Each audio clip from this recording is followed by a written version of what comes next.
का मंत्र है, वो अनकही का मंत्र है, जिसको सकरात के आलम में जब मृत्यु जान नहीं निकलती है ना, हाँ हाँ तो उस वक्त महाब्राह्मण को बुलाया जाता है हाँ। और ये मंत्र पढ़ा जाता है। इस मंत्र का नाम रखा गया है अनकही।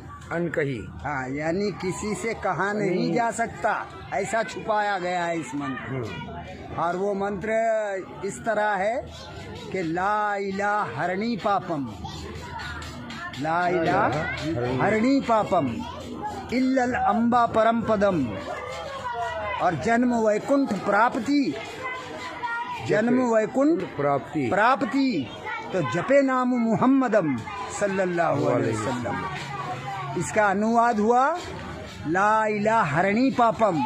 ए भक्त, ला इलाहा कहने से तेरे पाप हरण हो जाएंगे। क्या?